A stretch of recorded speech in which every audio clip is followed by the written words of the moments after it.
Welcome to Still Stella, living life sarcastically. Hi, y'all. Welcome to Still Stella, living life sarcastically. This podcast comes with a trigger warning, extreme sarcasm, and mild emotional violence. Today we're talking about surgery, deals, and independence. Now, I know those don't sound like they belong together, but welcome to my brain. Nothing in there is organized. It's basically a junk drawer with Wi-Fi. Did y'all miss me? I was just a little busy with hubby this past week because he finally had his surgery. And can you believe I even missed Prime Days? I know. Take a moment for me.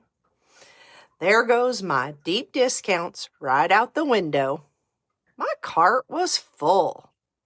I'm talking red light therapy mask, automatic vacuum, probably a couple of things I absolutely did not need, but somehow convinced myself would improve my quality of life. Ugh. Maybe next time. Honestly, it's not like I can't just buy those things anyway. There's just something deeply satisfying about getting a deal. Y'all know exactly what I'm talking about. Oh, look what I bought. And I saved $50. Never mind the fact I spent $300. Details. Yes, I know. I could have saved even more if I hadn't bought anything. Don't judge me. That's not the point. It's the hunt. It's the thrill. It's convincing yourself that somehow you've beaten a billion-dollar corporation. It's like we all become bargain hunters with absolutely no common sense. That automatic vacuum? It'll be 10-minute times more satisfying if I got it on sale. Then it'll chase tumbleweeds of dog hair across my floors while I sit on the couch feeling financially victorious. That's the dream. It's probably why people get sucked into Temu. You know, spin the wheel. Congratulations, you've unlocked 97% off. Wait, there's more. If you order in the next 6 minutes and 22 seconds, you'll also receive the crazy lady discount, plus free shipping. Now we're talking. Somewhere there's a warehouse worker looking at my order thinking, why does this woman need a garlic peeler, 3 organizers, a tiny vacuum, 12 silicone lids, and a chicken-shaped sponge holder? Mind your business, sir. It's called healing. Retail therapy is cheaper than actual therapy. Sometimes. Maybe. Hubby Home Watch. Hubby Home Watch is still ongoing. We have officially entered the recovery phase. Hubby had surgery just a few days ago. He was honestly a trooper. I have to admit, those few days were exhausting. The worrying, the planning, the anticipation, the what-ifs. You don't realize how mentally exhausting it is until you're living it. We had to drive about 2 hours to the city for the surgery center. The drive was actually pretty smooth until about 30 minutes before the hotel. Guess what came on? Yep, the engine light. Because apparently, Life said, you know what would make this trip better? Anxiety. Thankfully, we weren't completely panicked. Our truck has a few years on it. It's basically the family mule. It works hard. It's had a couple, electrical gremlins over the years.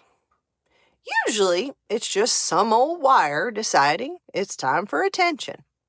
So we kept going, made it to the hotel. Everything seemed okay. Now, in my infinite wisdom, I said, let's just eat downstairs so we don't have to drive anywhere. Brilliant idea.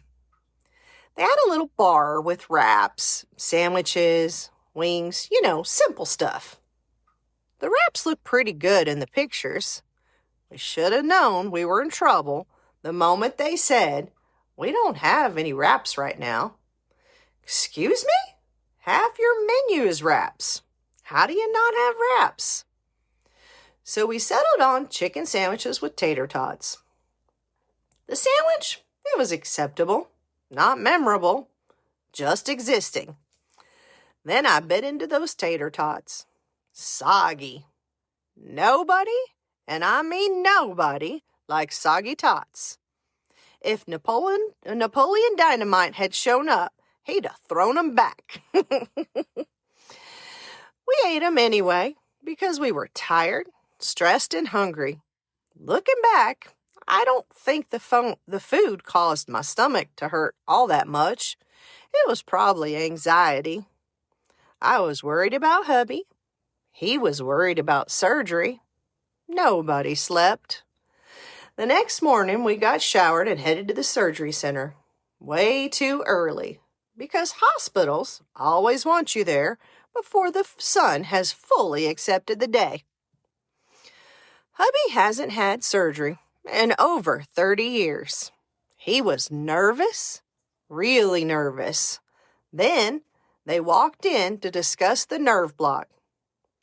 Bless his heart, he had no idea. Hubby does not enjoy needles at all. The IV was enough excitement already. If you've never had a nerve block, let me paint the picture. You use an ultrasound, then they wiggle a needle around, trying to find the nerve. Wiggle, needle. Yes, same sentence. Absolutely not. I would have been negotiating. Can we just not? But he handled it like a champ. The anesthesiologist was fantastic, quick, professional, compassionate. Surgery ended up taking a little longer than expected, so naturally, my brain started writing worst-case scenarios. Because that's what anxiety does. It deserves an Academy Award. Thankfully, everything went great. Recovery went well. The nurses, amazing. Every single person we dealt with was kind, funny, patient, and genuinely cared. Healthcare workers don't hear thank you enough. So if any of you are listening, thank you. Y'all are superheroes wearing scrubs. I loaded hubby into the truck. He talked the entire drive back to the hotel. Apparently, anesthesia turns him into a podcast host. He was carrying on full conversations, making complete sentences, sounding perfectly normal. He even texted his mechanic buddy about that engine light. Meanwhile, he remembers none of it. Nothing. Completely gone. And here's what really hurts. I blew it. I missed my opportunity. I should have asked him the truth about the infamous dish towel. I should have asked if he put Girly up to stealing it straight out of the kitchen. I could have solved one of life's greatest mysteries. Instead, I acted like a responsible wife. What a waste. That night, he kept waking up saying, I still can't feel my arm. Yes, that's literally the point. The nerve block is working. Go back to sleep. The next morning, we packed up to head home. I'll admit, I was still worried about that darn engine light. Y'all, you are not going to believe this. The light was gone. Just disappeared, like it had hallucinated itself. Didn't come back once. The ride home was mostly smooth, except the nerve block had officially worn off. Poor guy. Then he decided to become a backseat driver. You need to move over. You should slow down. You should, sir, respectfully, be quiet. I have this. Take a nap. Heel your shoulder. Leave the driving to me. Now, I finally understand what he deals with when I'm grabbing imaginary brake pedals from the passenger seat. Marriage is just taking turns annoying each other. That's true love. We made it home. Straight to bed he went. Sleep, hubby. Mama needs 3 minutes of silence. Or 30. The fur babies? Completely unimpressed. They looked at us like, oh, y'all came back? Tutu stayed with them while we were gone. They were living their absolutely best lives. Puppy palooza. Special treats, extra playtime, unlimited attention. Her handsome fur baby prince came too. They ran those dogs absolutely ragged. Then he discovered the tortoises. I've never laughed so hard. He just stood there staring, completely confused, like, what in the Jurassic Park am I looking at? His little herding instincts were trying so hard to figure them out. Meanwhile, the tortoises couldn't have cared less. They were like, we survived dinosaurs. Y'all get over it. Oh, recovery doesn't end hubby home watch. It simply unlocks the next level. The doctor says full recovery, 8 to 9 months. Excuse me? Months? Plural? Should someone be checking on me?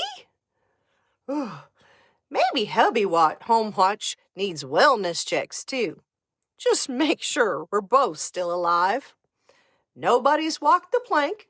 Nobody's hidden a body. Nobody smothered anybody with decorative throw pillows.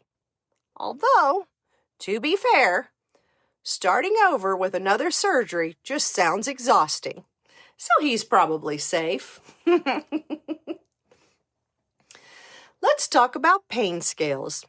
Every nurse asks, what's your pain from 1 to 10? Well, who's 10? Because my 10 and your 10 might be completely different. I've lived with chronic pain, so my 6 might be somebody else's emergency room. Pain is subjective. Women have babies. Men get the sniffles and start updating their wills. I'm kidding. Mostly. Not really. Hubby's doing great. It's just those first few days are rough. Pain is pain. Give yourself some grace. Now let's discuss the great shower debate. Hubby is counting down the days until he can shower. He talks about it constantly. Honestly, I think missing showers bothers him more than the surgery. Sir, it's 1 more day. You've slept 18 hours. You haven't worked up enough sweat to offend anybody. Although, I have to admit, most men would absolutely celebrate doctor's orders telling them to skip bathing. I jumped right back into work. I did take a little time off, but I still worked here and there. Because let's be honest, nobody handles things exactly the way you do. You leave for 1 day, and suddenly everyone forgets how email works. Meanwhile, hubby gets 8 to 9 months. I had a knee replacement, and I was still working. Apparently, unless someone removes my entire brain, I'm expected to answer those emails. Actually, I'm pretty sure Mikey already had a partial lobotomy, and somehow he's still employed. Lately, I've been wondering, maybe it's time to figure out what I want to be when I grow up. Maybe I need a career change. Or maybe it's menopause steering the ship again. Ask me tomorrow. Tomorrow, I'll probably forget I ever said this. Brain fog really is nature's delete button. The rage eventually settles, then I go right back to babysitting adults and reminding them to do the jobs they were hired to do. I genuinely love where I work. I really do. The people are wonderful, mostly. How about y'all? Have you figured out what you want to be when you grow up? Because I still haven't, and I'm okay admitting that. One thing I have learned, I have to take care of myself too. You can't pour from an empty cup, especially women.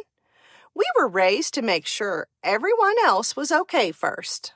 Everybody gets fed. Everybody gets taken care of. Everybody else's problems somehow become ours. And somewhere along the way, we forget ourselves. Now we're older, we're tired. We're running on caffeine, sarcasm, and hormone fluctuations. People will absolutely take advantage of Southern hospitality if you let them. So maybe, just maybe, it's okay to book the spa day. It's okay to have lunch with your friends. It's okay to pour the glass of wine or two. No judgment. Self-care isn't selfish. It's maintenance. Just like changing the oil in your truck. See? Full circle. We're coming up on the 4th of July, the 250th anniversary of our independence. Some people think long weekend. Some think fireworks. Others think barbecue. Honestly, all of those are correct. Me? I'm looking forward to slowing down just for a minute. My responsibilities are hubby, the fur babies, and the tortoises. Feed everybody, keep everybody alive, success. As we celebrate America's independence, I also think it's worth celebrating our own, especially those of us from Generation X. We were the latchkey kids, raised on cereal, microwave dinners, water hoses, street lights, bike rides, and the neighborhood mom yelling somebody else's name because she didn't actually know who we belonged to. We learned independence because we didn't have another choice. We figured things out. We solved problems. We entertained ourselves. We survived without GPS, without cell phones, without Google. We actually had to remember phone numbers. Can you imagine? That's why we're stubborn. That's why we're resourceful. That's why when somebody says, I don't know how, our first instinct is, well, figure it out. It's not because we're mean. It's because that's exactly what we had to do. It made us resilient, independent, strong, and maybe just a little sarcastic. Okay, a lot sarcastic. However you're celebrating Independence Day, be kind to your neighbors. Watch out for veterans who may struggle with fireworks. Watch out for scared pets. Keep your fur babies safe. Love your family. Enjoy your friends. Eat too much barbecue. Laugh out loud. Make memories. Life changes fast. Take the pictures. Tell people you love them. And don't forget to laugh through the chaos, because sometimes that's all we've got. Marry your lobster. Drink the rum. Get the deal if it's really a deal. And hug the friends who don't secretly root against you. Thank y'all so much for listening. If you enjoyed today's chaos, follow or subscribe so you don't miss next week's episode. And as always, share it with your real ones. Until next time, keep living life sarcastically. Thank you for listening to Still Stella, living life sarcastically.